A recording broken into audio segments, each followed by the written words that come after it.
Hi, I'm Steve Makela, and I teach music theory composition at Concordia College in Moorhead, Minnesota. And I am here with Yuzhu Lu, who is a 2018 alum of Concordia College and took music theory with me for a couple of years while she was here getting her psychology major. And we're here today to talk a little bit about the composition To Face the Wind, a little background information on the poet Wang Wei, and maybe a little background information also on how the music was put together, decisions that were made, etc. So to start with, I think I'm going to turn it over to Yuzhu to give us some background information about the poet. Wang Wei is a famous poet in Tang Dynasty of China, which is from 618 to 907. And it's being called the golden age of Chinese poetry. And Wang Wei being one of the famous poets among Tang Dynasty. So his status in Chinese literature, especially Chinese poetry, is very high among various poets just throughout history of ancient China. And so, his work is something that we study from very young in elementary school. So we were exposed to his poetry since very young age.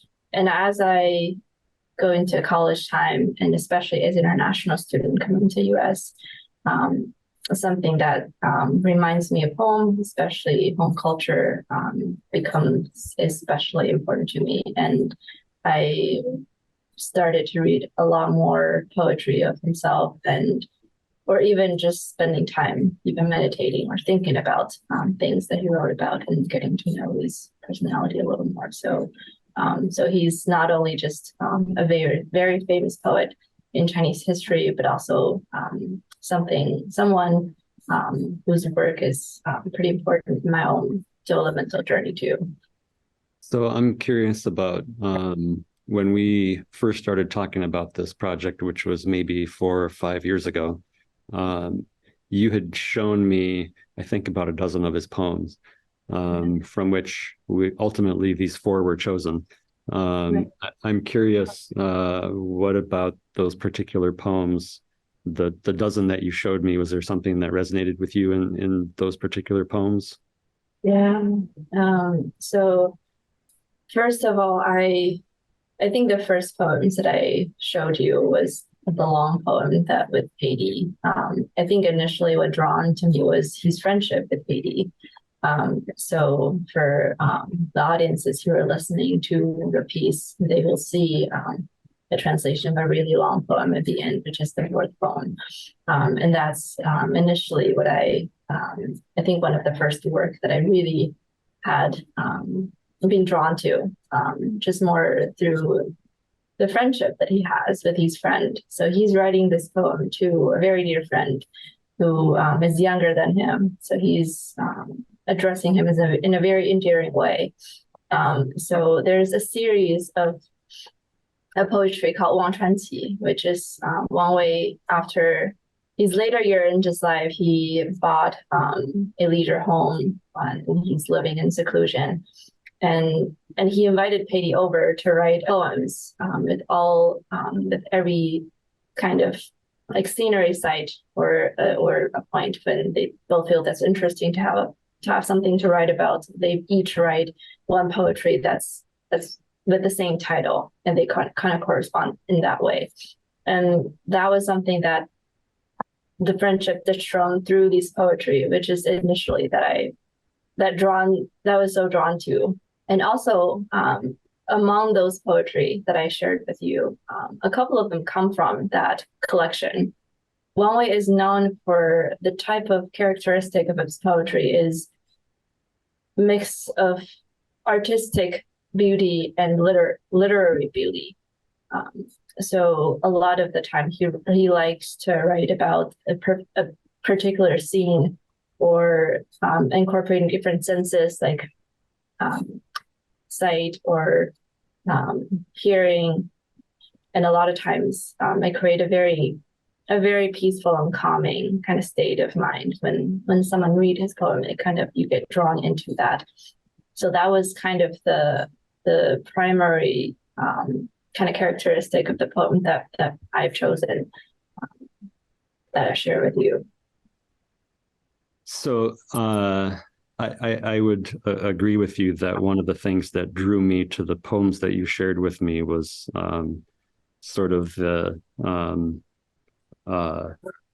timeless and sort of atmospheric quality of what felt to me was not necessarily loneliness, but isolation a little bit. And they reminded me of a trip I had taken to Alaska about probably about 9 years ago now, and spent some time in Denali National Park. So they certainly resonated with me in that context, and sort of brought images back from that period of my life, roughly getting close to a decade ago now. The connection with nature, it's something that does feel like it's very prevalent in his work. And it's something that's very cool, because in a lot of these poems, he's alone, and the type of feeling of being alone but not lonely, that almost content feeling of being just with oneself, is something I think it's very very special in the features of these poems. And Wang Wei is also a Buddhist, and really heavily influenced in Buddhist culture and Buddhist literature. So a lot of his work really, there's that type of feeling of that Zen feeling that gets shown through his work. I think it's a very, there's heavy influence and of spirituality in his work too. So I think that's something that's very special.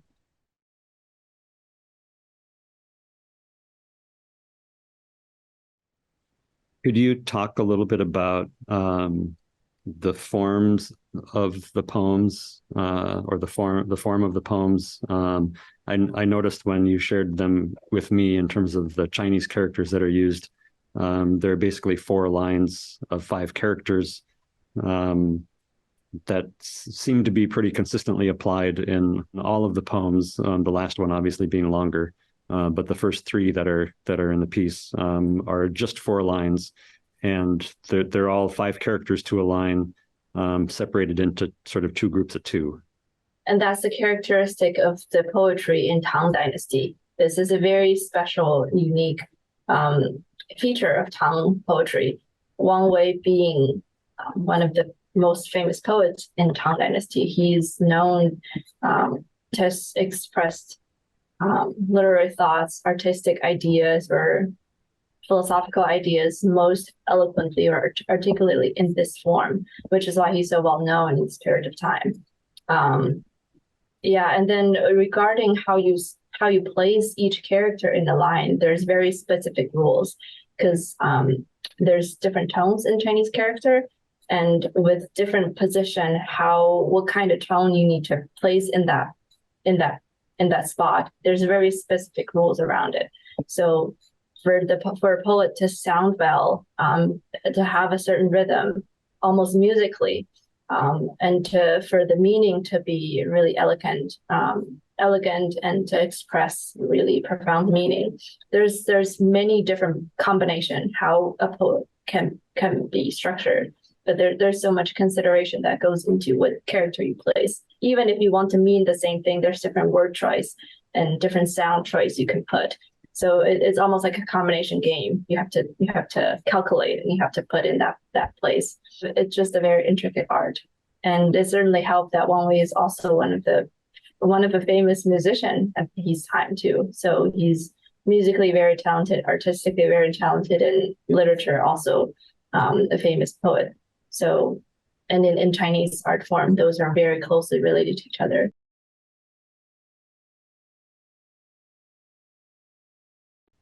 Your comment about the way the poems are structured in terms of how the characters are used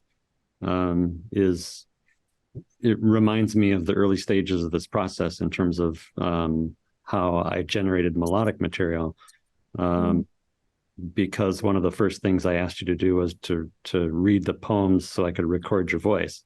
And then for me, for people who might be interested in how the piece was kind of put together, one of the things that I focused on was using the inflection of your voice to create melodic ideas. And I sort of transcribed the pitch of your voice into notes on a staff in Western music, which doesn't directly correlate to the tones of your voice. So I had to kind of round them to the nearest pitch in some cases. But for much of the poem, the origin of the melodic ideas came from your inflections of reciting the poetry, which then I sort of developed from that point to make longer ideas, which I was reminded of this. So we're in the final rehearsals before the performance, in listening to some of the instrumental ideas that are presented in between the poems. There are these short little interludes to set up the next one. And some of the melodic ideas that are in those, even though the melodies are much more sweeping than what the human voice is when you're reciting poetry. There are these little motives in there, and I was reminded of one of them in particular yesterday during rehearsal, just thinking about, oh, that came from a particular word in Chinese that's in one of the poems that I put the melody for, that then became part of the instrumental part. So hopefully, at least some of the melodic ideas feel somewhat natural to a vocalist who is well versed in Chinese. And as a non-Chinese speaker, your recordings were pretty instrumental in helping me think about what might be more proper ways to set Chinese words than what I would have gained from any other source. Well, that's very kind of you to say that. I remember how excited I was when I hear and when I see the score that you sent me when it's in the initial draft kind of stage, when you're like placing different pitches and try to like notate different characters. And I think that's it's such a I really appreciate it a lot, because it, like I said, one of the really important element in Chinese poetry is the inflection, is the tones, because it plays such a huge part in these poetry. Because for poetry to be able to spread to as much audience, as much reader as possible, one of the characteristic is that it's easy to read, and it's easy to remember. And I think, there's a reason why the poetry rhyme in this way, and there's a reason why different tones has to go into different places. And to be memorized certainly is one of the reasons, not all of the reason. So I really appreciated how much intentionality you put in to want to consider the tones and the inflection of these characters. And another aspect of it is, Chinese language certainly changed over the time, and how is read in the ancient Tang dynasty in that time is not going to be what we read as contemporary, as modern individual Chinese speaker in this time. And even now, among Chinese speaking population, there's many ways that people read these poems.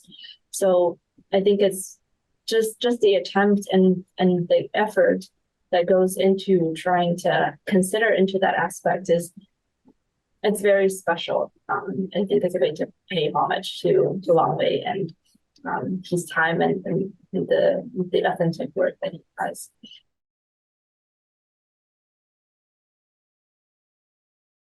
One of your comments reminded me of the Deer Enclosure poem, because while I was doing some research, I was looking for translations, and I ran across an article that talked about, I think it was 12 different ways to interpret those 20 Chinese characters.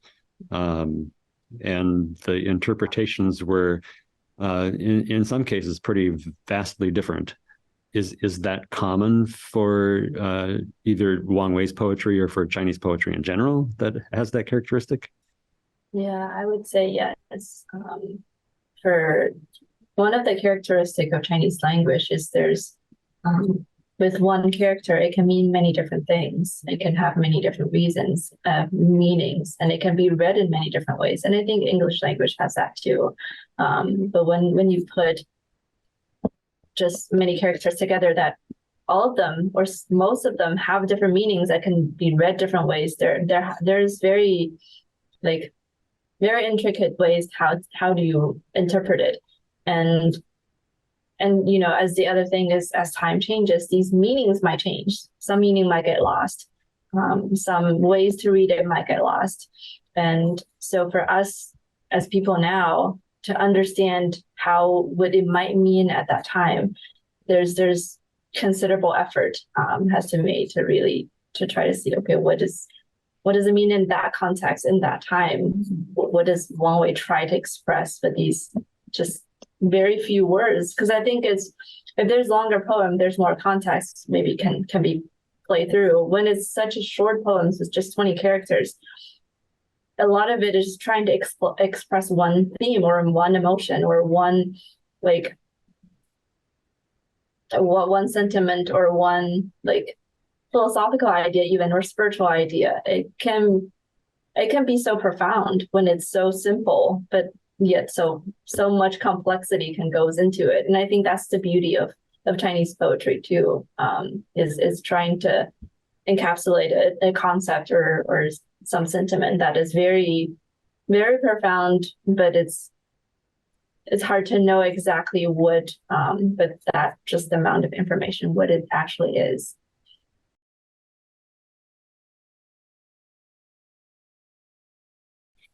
So I actually have a question for you that I'm curious about. I know in the beginning, the preparation stage of this work, we were deciding what poems to select from and what works that you want to put into music. And I gave you a dozen poems, and you ended up picking 4. So I've been curious about what's the decision process in picking those 4. Yeah, so initially it was just 3. This piece went through a lot of stages, as you know.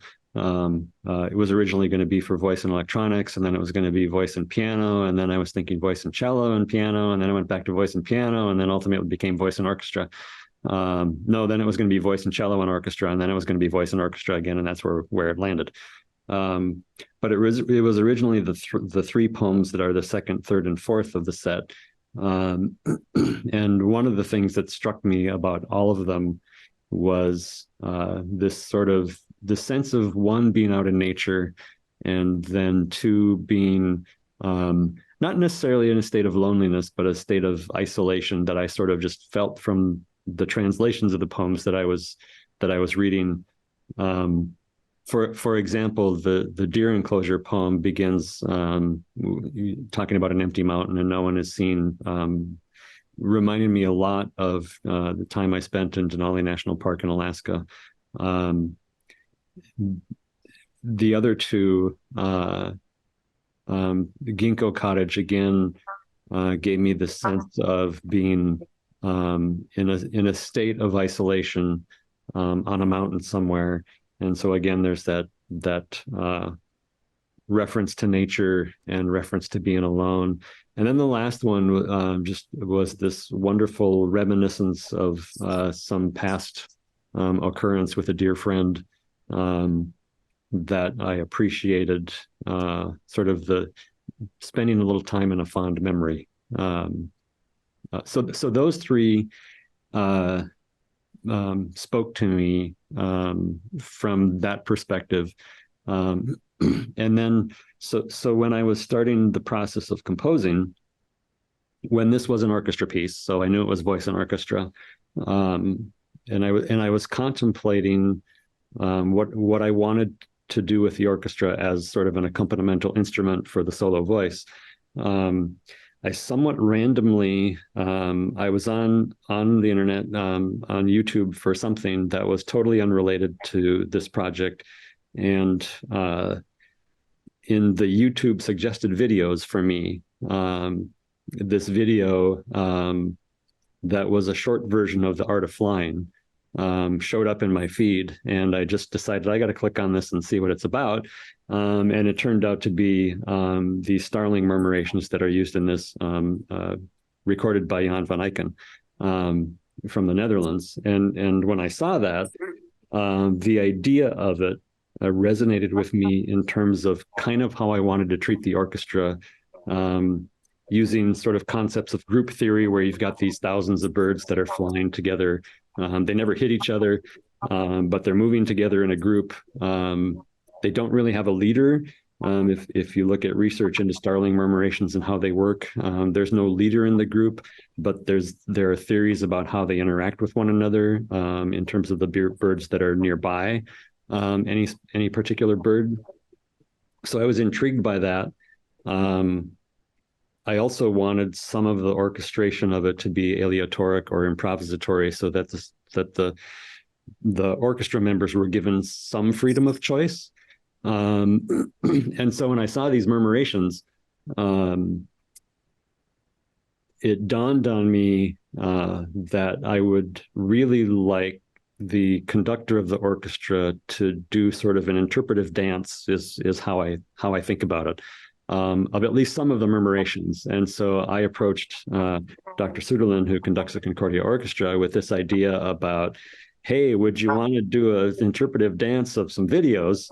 So he was already into the idea of this sort of gestural conducting rather than counting time, to an abstract concept. And so the idea of using the video as almost a part of the score. So the music is not meant to necessarily accompany the birds flying. The birds are actually part of the score. And the way the videos are organized is meant to somehow complement what the vocalist is singing. So when that then happened, and I came to that conclusion about how I wanted to handle at least some of what the orchestra is doing, there was this fourth poem, which is now the first poem in the set, that part of what it talks about are the birds being roused. And so that seemed like an appropriate way to introduce the concept of starling murmurations into poetry by someone who came from a very different world, may or may not have seen murmurations of any kind, but certainly was not connected to, the starling murmurations of the videographer whose video I'm using, and the poetry of Wang Wei. They have nothing to do with one another directly, other than the fact that they both were sources of inspiration for me at a moment in time when I happened to be working on this piece. Yeah.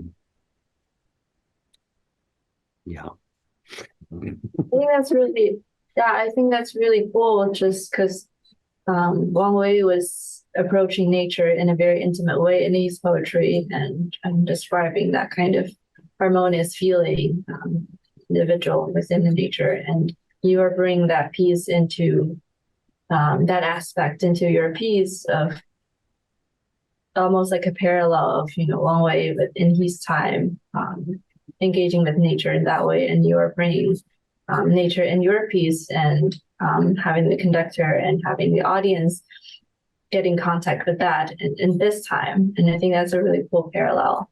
Yeah. So in addition to the sort of parallel between inspiration coming from a videographer from the Netherlands, who's alive in the 21st century, and a poet who lived centuries ago from a very different culture, reminds me a lot of sort of how our relationship has developed, from you being a theory student in my classes to inviting you out for coffee after you were no longer my student, and beginning to engage in a series of conversations about what Chinese culture is like, and what it's like to be a Chinese person living in the upper Midwest, and difficulties that arise from that for any number of reasons. And so to me, there's a parallel between sort of the relationship that developed between you and me, where two people who came from very different worlds, sort of in a moment of time came together to develop a friendship, in much the same way that these two different forms of art came together while I was making this piece at this random moment in time, and sort of became integral to one another, even though in a sense they have nothing to do with one another.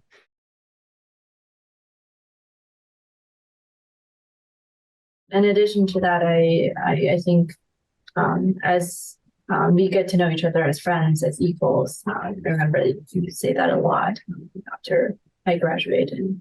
I appreciate that in terms of, I think, and it's a huge part of my own development and in my growth as an individual, as a person, to especially in the US, to think of I'm an individual, I'm an independent person, and my culture is equal than the US culture or other people's culture. And I think it's very easy when a lot of time being the only international student in class or in a group of people to lose sight on that and to be tempted to assimilate or to feel the pressure of maybe giving up part of my culture and try to fit into the majority of the group. And I think it was I really appreciated a lot in our conversations. You are very intentional in wanted me or giving me a space to explore in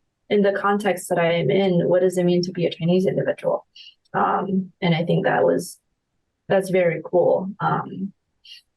And I see that in the process of this work too. Just the intentionality you put in of learning about the backgrounds of these poetry, learning about the poet, and trying to notate these characters and want to bring in and incorporate that into the piece, and also try to think not just on the surface of the characters of the meaning, but what kind of ideas and concept they might be conveying. And I think that's something I really appreciated. I mean, certainly part of the collaborative process of this piece meant exploring a lot of things, that some of which had to do with the poetry, some of which had to do with Chinese culture, some of which had to do with what it's like for you to be in the United States in the 21st century. You know, as someone who doesn't speak Chinese and who's someone who doesn't understand Chinese characters, other than maybe one or two, and now a few more because of the poems, it certainly was important to me that your opinion and your voice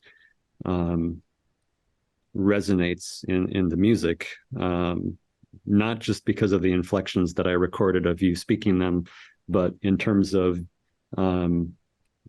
how we chose to translate the poems, especially when there's so many possible meanings given single characters or combinations of characters. I know we had conversations about some of that, and some of it was pretty complicated in terms of deciding exactly what is the English translation of this. So the collaboration of this between you and me certainly was, in my mind, one of equals. I relied on you for interpretation as inspiration for the music that came out as a result. So I would also say, just to talk about other parts of the collaborative process for this piece, certainly both Dr. Suderlin and Dr. Nash have a pretty significant hand in terms of how this piece is actually realized. In the case of Dr. Suderlin, certainly he is interpreting the videos in real time. He's not given any instruction of how to do that. He gets to choose how that happens. The performers are given instructions in terms of how they're going to interpret his gestures. In some cases, their instructions are a little more limiting than in other cases. But so they have some freedom as to how to interpret things as well. So, and then especially with the fourth poem, the one about Pei, Dr. Nash, given what's happening in the background, which is the strings are playing somewhat random harmonics, so the pitch environment fluctuates fairly drastically, but it's all static pitches, and she never knows what they're going to be playing from one performance to the next. She has an idea because they've been given limited pitch sets to work with, so they have limited material, but what they actually choose can vary pretty widely from one performance to the next. And so she's been given a contour that might be one realization of how the melody works, should the performers in the orchestra choose a particular set of pitches. But the likelihood of that happening exactly the way it's notated in the score is actually really slim. So she's been given free license to, these are the contours I want. I don't expect the exact pitches, because why? Because the pitches that were intended in the score might not be the exact pitches that were sounding in the orchestra. And so if she chooses to latch on to a nearby pitch and sort of sing the contour that I gave her, I'm totally fine with that. So the whole last poem is sort of an improvised melody, which is, it's an interesting parallel to me in terms of the poetry being about a memory of a dear friend. And the music is sort of made up on the spot, as though Dr. Nash is reminiscing about Pei in this particular case.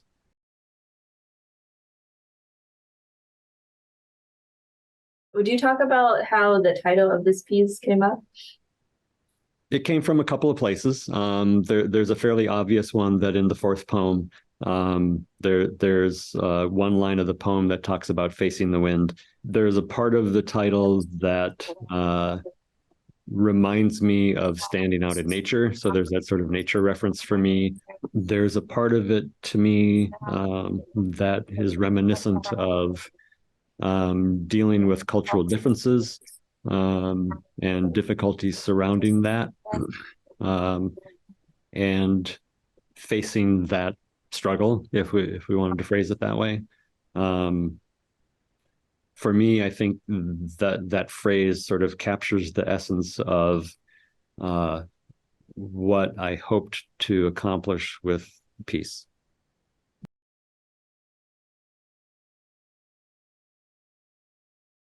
First, I just want to say for people who are watching this video, thanks for taking some time to learn a little more about the background of this piece. I hope you enjoyed this piece, and I hope you are able to see a little bit of what's behind the scene and the effort that put into this work. Well, and I will add that I hope that those who listen to the piece understand the true collaborative nature of it, that it extends beyond me as a composer. It includes you as a collaborator in terms of both choosing the poetry and talking about how things would be set. It involved Dr. Nash in terms of also learning to sing Chinese. This is her first experience singing Chinese. And so the effort that she put in realizing that, and also she and I collaborated on some of the melodic ideas that changed to make it more effective for the vocalist. Certainly some of my ideas vocally could have been improved, and she was key in offering some suggestions for that, and also the improvisatory nature of the fourth poem, where she is literally making some things up on the fly. And then also with Dr. Suderlin providing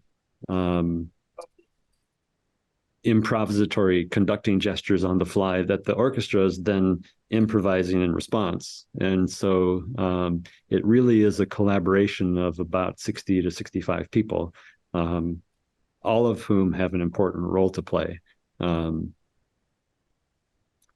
So for me, it's been a wonderful experience on a lot of levels. I love collaborating with people, and there were so many collaborations involved in this that I'm very grateful for all of them.